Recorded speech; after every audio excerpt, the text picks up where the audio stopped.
Champions trophy 2025 അതിൻ്റെ league stage എല്ലാം ഏകദേശം പൂർത്തീകരിച്ചു. സെമി ഫൈനൽ സ്റ്റേജിലോട്ട് കയറിയിട്ടുണ്ട്. ഇപ്പം നമ്മൾ പ്രതീക്ഷിച്ച 4 ടീമുകൾ തന്നെ ഏകദേശം നമ്മൾ പ്രഡിക്റ്റ് ചെയ്ത മുൻ എപ്പിസോഡിൽ പ്രഡിക്റ്റ് ചെയ്ത ടീമുകൾ തന്നെ നിങ്ങൾ പറഞ്ഞതൊക്കെ ആയിട്ട് എത്തിയിട്ടുണ്ട്. 4 ടീമുകൾ എത്തിയിട്ടുണ്ട്. അതെ. അപ്പം നമ്മുടെ ഫസ്റ്റ് കളി നാളെയാണ്. നമ്മളെല്ലാം പ്രതീക്ഷ കണക്ക് ഇന്ത്യ സെമി ഫൈനലിൽ കയറി. നമുക്ക് ഇന്ത്യക്ക് പകരം വെക്കാൻ ഒരു ടീം ഈ കോമ്പറ്റീഷനിൽ ഉണ്ടോ എന്ന് ചോദിച്ചാൽ ഇല്ലെന്നാണ് നമ്മൾ പ്രതീക്ഷിച്ച ടീം ന്യൂസിലാൻഡ് ആയിരുന്നു. ന്യൂസിലാൻഡ് ഇന്ത്യയും കൂടെ അത്യാവശ്യം നല്ലൊരു മത്സരം വരുമെന്നാണ് പ്രതീക്ഷിച്ചിരുന്നത്. പക്ഷെ അവർക്ക് ലാസ്റ്റ് മാച്ച് കണ്ടപ്പോൾ നമുക്ക് മനസ്സിലായി അതിനൊക്കെ ഒരു ഇമ്പാക്ട് ഉണ്ടാക്കാൻ അവർക്ക് പറ്റിയില്ല. പക്ഷേ ഇനിയും ന്യൂസിലാൻഡ് തന്നെ വരും ഫൈനലിലേക്ക്. അതെ, ഞാനും പ്രതീക്ഷിക്കുന്നത് അങ്ങനെയാണ്. ഒരു ഇന്ത്യ ന്യൂസിലാൻഡ് ഫൈനലാണ്. നമ്മൾ കളി കണക്ക് കൂട്ടുമ്പോൾ അതിനാണ് സാധ്യത. തീർച്ചയായിട്ടും. പിന്നെ ഓസ്ട്രേലിയക്കെതിരെ നമുക്ക് ഒന്നും എഴുത്തള്ളാൻ പറ്റത്തില്ല. ഓസ്ട്രേലിയ ഇപ്പം നിലവിൽ ഈ പറഞ്ഞ നമ്മൾ ആദ്യമൊക്കെ ചർച്ച ചെയ്ത പോലെ തന്നെ അവരെ ഇത്രയൊരു പ്ലേയേഴ്സ് ഇല്ലാത്ത സാഹചര്യത്തിൽ പോലും അവർ കഴിഞ്ഞ കളികളെല്ലാം നല്ലതായിട്ട് കളിച്ചേക്കുന്നത്. കഴിഞ്ഞ കളി എന്ന് പറഞ്ഞാൽ അവർ കളിച്ചാൽ അങ്ങനെ ഒരു മാച്ച് മാത്രം പൂർത്തീകരിക്കാൻ കഴിഞ്ഞിട്ടുള്ളൂ. അതെ, അങ്ങനെ ഒരു സംഭവം ഉണ്ട്. ഒരു കളി കിട്ടിയേക്കുന്നത് മഴ ടോട്ടലിട്ട് 4 പോയിന്റിൽ ഒരെണ്ണം ഒരു മാച്ച് ഉപയോഗിച്ചു, പിന്നെ ഒരെണ്ണം ഡ്രോ ആയിരുന്നു. അങ്ങനെ 2 മാച്ച് ഒരു മാച്ച് മാത്രം കംപ്ലീറ്റ് ചെയ്തു. 2 മാച്ച് ഒരേപോലെ പോയിന്റ് മഴ വെച്ച് 2 പോയിന്റ് അവർ ഷെയർ ചെയ്തെടുത്തു. അപ്പം അത് നമ്മൾ നോക്കണ്ട. സെമി ഫൈനലിൽ വരുമ്പം ICC ടൂർണമെന്റ് ആണ്. അവർ ഓസ്ട്രേലിയ പ്ലേയേഴ്സ് വെച്ച് അവർ എക്സ്പീരിയൻസ് ഉള്ള തീർച്ചയായിട്ടും ബോളിംഗ് യൂണിറ്റിന് എക്സ്പീരിയൻസ് ഇല്ലാന്നുണ്ടെങ്കിലും ബാറ്റിംഗിൽ വരുമ്പോൾ അവർക്ക് എക്സ്പീരിയൻസ്ഡ് ആയിട്ടുള്ള പ്ലേയേഴ്സ് തന്നെയാണ്. അതെ, മാക്സ്വെൽ ഒക്കെ ഇറങ്ങുന്ന 7ാമതൊക്കെ ഇറങ്ങുന്നത്. മാക്സ്വെലിനെ പോലെ വേറെ 7ാമത് ഇറങ്ങുന്ന വെച്ചാൽ ബാറ്റിംഗ് ടീമിൽ ആ ടീമിന്റെ ഡെപ്ത് നമുക്കറിയാം. ചുരുക്കി പറഞ്ഞിട്ടുണ്ടെങ്കിൽ അവരെ ബാറ്റ്സ്മാൻമാരും നമ്മളെ സ്പിന്നേഴ്സും എങ്ങനെ കളിക്കുന്ന അനുസരിച്ചായിരിക്കും ഈ ടീമിന്റെ ഈ സെമി ഫൈനലിന്റെ വിലയിരുത്താൻ അല്ലേ. നമ്മൾ പ്രതീക്ഷിച്ചത് ന്യൂസിലാൻഡ് നമുക്കൊരു വെല്ലുവിളിയാവും. പക്ഷെ ഒരു കളി കൊണ്ട് ന്യൂസിലാൻഡിനെ നമുക്ക് എഴുത്തള്ളാൻ പറ്റത്തില്ല. ന്യൂസിലാൻഡ് കാരണം ഏകദേശം കട്ടയ്ക്ക് നിൽക്കുന്ന 2 ടീമും ഇന്ത്യയും ന്യൂസിലാൻഡും. അവരുടെ ബോളിംഗ് സൈഡ് നമ്മൾ കണ്ട നല്ല കുറച്ച് സ്പിന്നേഴ്സ്. അവരുടെ കഴിഞ്ഞ കളികളിലൂടെ ഏറ്റവും വലിയ ഡ്രോബാക്ക് എന്ന് പറഞ്ഞാൽ പവർ പ്ലെയർ വിക്കറ്റ് കിട്ടുന്നില്ല. ആ സംഭവം അവര് ഈ ലാസ്റ്റ് കളിയിൽ ഹെൻറിയുടെ ബോളിങ്ങിലൂടെ അത് മാറി. പിന്നെ കൈൽ ജാമിസണും വന്നു.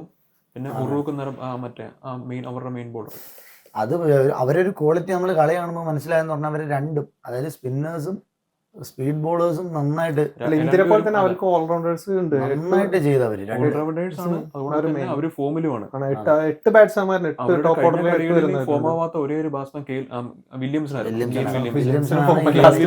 പിന്നെ പറയണ്ട, ഇന്ത്യക്ക് വരെ കളി വരുമ്പോൾ പുള്ളി എന്തായാലും ഫീൽഡിങ്ങോ വില്യംസിന്റെ ക്യാച്ച് എടുത്തോണ്ടോ എന്നല്ല, ന്യൂസിലാൻഡ് ടീം മൊത്തത്തിലെ എനിക്ക് ഏറ്റവും കൂടുതൽ ക്യാച്ചിങ് എഫിഷ്യൻസി ഉള്ള ടീമാണ് ന്യൂസിലാൻഡ്. ക്യാച്ച് മാത്രം ഡ്രോപ്പ് ചെയ്തു. ICC ചാമ്പ്യൻസ് ട്രോഫിയിൽ ആകെ ഒരു 2 ക്യാച്ച് മാത്രമേ ഡ്രോപ്പ് ചെയ്തിട്ടുള്ളൂ. ഏറ്റവും കൂടുതൽ ക്യാച്ച് എടുത്തിരിക്കുന്നത് കളക്ട് ചെയ്തിരിക്കുന്ന ടീം ന്യൂസിലാൻഡ് ആണ്.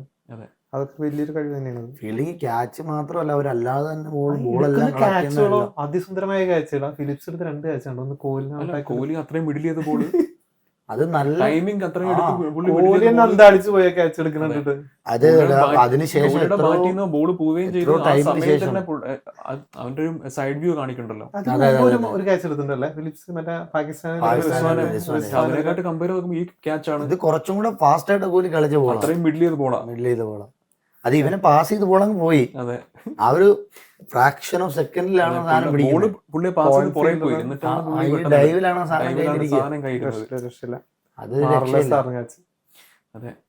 പിന്നെ കളിയെ കുറിച്ച് നമ്മൾ ഒന്നും പറയുവാണെങ്കിൽ ആനുകൂല്യം അവർക്കായിരുന്നു. കാരണം ടോസ് അവർക്ക് കിട്ടി. പിന്നെ ടോസ് കിട്ടിയ സാധാരണ ആൾക്കാർ ഇപ്പോഴത്തെ അവർ പ്രതീക്ഷിച്ചാണ് ഇന്ത്യ ലാസ്റ്റ് 2 കളിയും ചേസ് ചെയ്യിച്ചത്. ഇന്ത്യയുടെ 2 കളി ദുബായിൽ ചേസ് ചെയ്യിച്ചു. അവർ വിചാരിച്ചു കാണും. പിന്നെ ദിനേഷ് കാർത്തിക് ഇതിന്റെ മാച്ചിന്റെ അനാലിസിസ് സ്റ്റാർട്ടിങ്ങിൽ പറയുന്നത്, പിച്ച് റിപ്പോർട്ട് പറയുമ്പോൾ പുള്ളിക്കാരൻ പറയുന്നത് വെച്ചാൽ ഇത് ചേസിങ്ങിന് അനുകൂലമായ പിച്ചാണ്. പക്ഷെ അവരുടെ മറ്റേ ഒരു കമന്റേറ്റർ ഉണ്ട്, പേരെനിക്കറിയില്ല. പക്ഷേ രോഹിത് ശർമ്മ ഒരു കമന്റ് വന്നിരുന്നു, അവർ 2 പ്രാവശ്യം ഒന്ന് ചേസ് ചെയ്ത് ജയിച്ചു നോക്കണം. 2 പ്രാവശ്യം ആദ്യം ബാറ്റ് ചെയ്താണല്ലോ ചെയ്തിരുന്നത്. ഒന്ന് റിപ്പീറ്റ് ചെയ്ത് റിവേഴ്സ് ഗിയറിലും കൂടെ ഇട്ട് നോക്കണം. അവർക്ക് ഫൈനലിന് മുമ്പ് ടോസ് ചേഞ്ച് ചെയ്ത് നോക്കണം എന്നുള്ള ഒരു കമന്റ് വന്നിരുന്നു അതിന്റെ ഇടയിൽ. അതെ. അപ്പം മറ്റേ പുള്ളി പറയുന്നത് വെച്ചാല് അങ്ങനല്ല, ഇത് രാത്രിയാവുമ്പം സ്പിന്നിന് അനുകൂലമാകും, ആക്ച്വലി പുള്ളിക്കാരന്റെ ഇതാണ്. പിന്നെ നമ്മളുടെ തിങ്കിങ് ടൈം ഉണ്ടല്ലോ, നമ്മുടെ കോച്ചിങ് സ്റ്റാഫും ഒറ്റ ടോസ് നമുക്ക് കിട്ടിയിട്ടില്ല.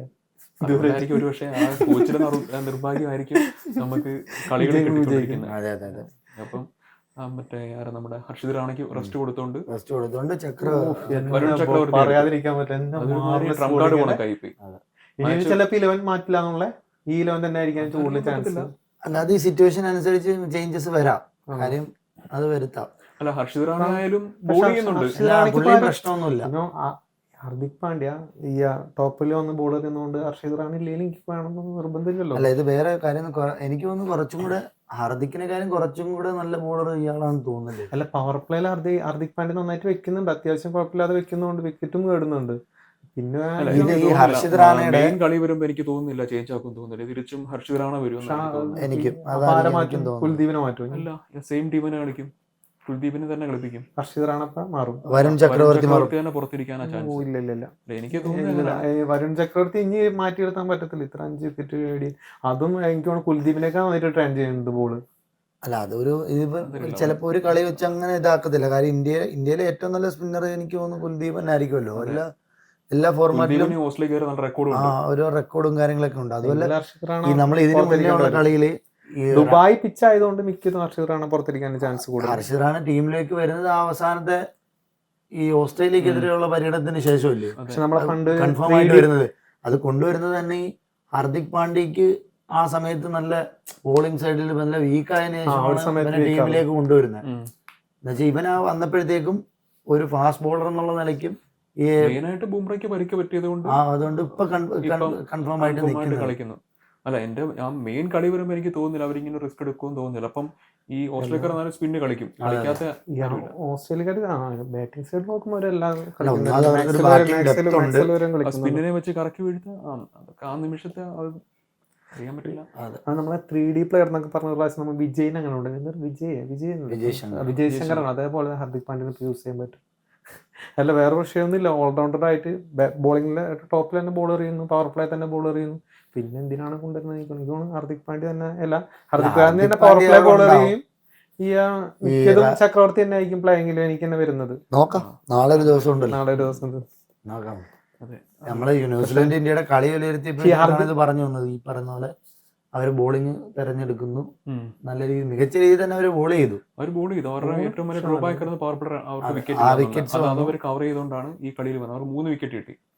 അത് മികച്ച 3 വിക്കറ്റ്.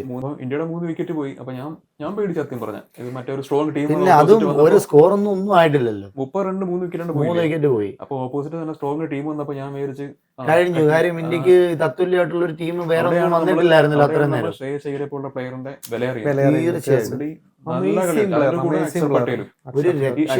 നമ്പർ 4 യൂസ് ചെയ്യുന്നത് കുറെ പേര് ഇപ്പോഴും വിമർശിക്കുന്നുണ്ട് തീർച്ചയായിട്ടും. പക്ഷെ നമ്മള് ഏതൊരു പൊസിഷനിൽ ഇറക്കാൻ പറ്റും. എനിക്ക് തോന്നുന്നു കോച്ചായപ്പോ തൊട്ട് അക്സർ പട്ടേൽ ടീം എന്ന് വന്ന് അന്ന് തൊട്ട് പുള്ളി ഏത് പൊസിഷൻ പുള്ളി കളിക്കാൻ തയ്യാറാണ്. പിന്നെ അത് മിഡിൽ ഓർഡർ ആയാലും ശരി, മാറ്റിയുന്നുണ്ട്, അവസാനം ഡെഡിലായാലും ശരിയല്ല, കണ്ടിന്യൂസ് നമ്പർ 4 എനിക്ക് തോന്നുന്നു അടുത്തൊരു ജഡേജയ്ക്ക് റീപ്ലേസ്മെന്റ് ആയിരിക്കും പുള്ളി. അത് കൺഫേം ആണ്. കാര്യം ബോളിംഗ് ആവട്ടെ, ഫീൽഡിങ്, പുള്ളിയുടെ ഫീൽഡിങ് എടുത്തു പറയണം. കറക്റ്റ് സാധനം. വില്യംസിന് എടുത്ത ബോൾ കണ്ടോ ലാസ്റ്റ്? ഏറ്റവും വില്യംസിന് 10ാമത്തെ ഓവറിലെ ലാസ്റ്റ് എത്തിക്കുന്ന ബോൾ അവിടെ കഴിഞ്ഞു. അതുവരെ വില്യംസ് നിൽക്കുന്നവരെ ന്യൂസിലൻഡ് എന്തെങ്കിലും ഒരു ചാൻസ് ഉണ്ടെന്ന് പറയാം. വില്യംസിന് ഔട്ട് അവിടെ അതോടെ അത് കഴിഞ്ഞിട്ട് കോഹ്ലി പോയിട്ട് നമസ്കരിക്കുന്ന സീനുണ്ട് കണ്ടിരുന്നത്. അത്രയും അല്ല, അത് സ്പിരിറ്റ് കൊണ്ടാണ്, കളിയുടെ സ്പിരിറ്റാണ് കാണുന്നത് അവിടെ. പ്രത്യേകിച്ച് ഇപ്പൊ നമ്മള് ഇപ്പൊ ഈ ഗൗതം ഗംഭീർ വന്നതിന് ശേഷം മനോട്ടം പറഞ്ഞ പോലെ ഒരുപാട് ചേഞ്ചസ് പുള്ളി കാര്യമായ രീതിയിൽ വിജയിച്ചൊരു എക്സ്പെരിമെന്റ് ആണ് അക്സർ പട്ടേൽ. തീർച്ചയായിട്ടും അക്സർ പട്ടേൽ കിട്ടിയ അവസരം എല്ലാം യൂസ് ചെയ്തു. പട്ടേൽ, ജഡേജ, അതേപോലെ ഈ 3 പേരും കൂടെ വരുമ്പോ ഇന്ത്യ സ്പിന്നേഴ്സിന്റെ ഒരു ഇതന്നെ മാറി. ഗുണം വെച്ചാൽ കളിക്കാൻ ദുബായ് പിച്ചില് അതിനകത്ത് ഏറ്റവും ആപ്റ്റ് ആയിട്ടുള്ള ടീം സെലക്ഷൻ. ജഡേജ ഒരു സ്പിന്നറാണ്, അക്സർ പട്ടേൽ ഹാർദിക് പാണ്ഡ്യ അതുപോലെ തന്നെ ഹാർദിക് പാണ്ഡ്യ മെയിൻ പേസ് ബോളറാണ്. ഞാൻ പറഞ്ഞ സ്പിന്നറുടെ കാര്യം പറഞ്ഞു. 3 ഓൾറൗണ്ടേഴ്സ് കിട്ടിയല്ലോ. അല്ല ഈ ഞാൻ ഉദ്ദേശിച്ച വെച്ചാൽ ഒന്നാമത് പിച്ചിന്റെ ആനുകൂല്യം നമ്മൾ ഉദ്ദേശിക്കുന്നത് ആ സ്പിന്നർമാരുടെ നമ്മൾ യൂസ് ചെയ്യാൻ വേണ്ടി മാക്സിമം നോക്കുന്നത്. അപ്പം ഇവരെ രണ്ടുപേരും ഓൾറൗണ്ടറെ വന്നപ്പോഴത്തേക്ക് ആ സ്ലോട്ട് 2 ബാറ്റ്സ്മാൻമാരെയും കിട്ടുവാണ്, 2 സ്പിന്നേഴ്സ്, 2 നല്ല ബാറ്റ്സ്മാൻമാർ. വെറുതെ അടിക്കുന്ന ബാറ്റ്സ്മാനല്ല, നിന്ന് കളിക്കുന്ന സിറ്റുവേഷൻ അനുസരിച്ച് കളിക്കാൻ കഴിഞ്ഞ കളി നോക്കിയാൽ മതി. ഏറ്റവും ഒരു ഉദാഹരണം അക്സർ പട്ടേൽ. ശ്രേയസ് കളിക്കുന്നതിനൊപ്പം സപ്പോർട്ട് ചെയ്ത് കൊടുക്കുകയും എന്നാൽ തന്നെ പുള്ളിയുടെ ബാറ്റിൽ നിന്നും അതേപോലെ റണ്ണുകൾ വരികയും ചെയ്തു. അതായത് ശ്രേയസ് ഒന്ന് കുറച്ച് സിംഗിൾസ് എടുത്ത് മാറുന്ന സിറ്റുവേഷനിൽ അക്സർ അടിച്ച് ബൗണ്ടറീസ് ഒക്കെ വരുന്നുണ്ടായിരുന്നു ആ കളിയിൽ. പിന്നെ വേറൊരു മെയിൻ സംഭവം പറയാനുള്ളതെന്ന് വെച്ചാൽ ഹിറ്റ്മാന്റെ ക്യാപ്റ്റൻസി. ആ കളിയിൽ ബോളേഴ്സ് റൊട്ടേറ്റ് ചെയ്ത സംഭവം, പുള്ളിക്കുള്ള റിസോഴ്സ് പുള്ളി എങ്ങനെ യൂസ് ചെയ്ത് നമ്മൾ കളി കണ്ടാണ്. ഹിറ്റ്മാന്റെ ക്യാപ്റ്റൻ വെച്ച് പ്രത്യേകം പറയേണ്ട കാര്യമൊന്നുമില്ല. ഹർദിക് എറിഞ്ഞിട്ടില്ലെന്ന് തോന്നുന്നല്ലോ അങ്ങനെ. ബോളേഴ്സ് അവർ ആ കളി ബോൾ 8 ഓവർ ബോൾ കിട്ടും. 4 ഓവർ പറഞ്ഞു, അതിൽ തന്നെ ഒരു വിക്കറ്റ് കിട്ടും. അതേ എറിഞ്ഞിട്ടുള്ളൂ. അതിനുശേഷം ഷമി 4 ഓവർ പറഞ്ഞിട്ടുള്ളൂ, ഹർദിക് 4 ഓവർ പറഞ്ഞിട്ടുള്ളൂ. പിന്നെ എറിയാനൊരു കിട്ടേണ്ട 45 ഒരു ഓൾ ടൈപ്പ് ഇല്ല. അല്ല, അതിനുശേഷം ഒരു അവസരം കണ്ടിന്യൂസ് സ്പിന്നേഴ്സ് പിന്നീട് അവര് അതുപോലെ സ്പിന്നേഴ്സ് നന്നായിട്ട് എറിയുന്നുണ്ട്.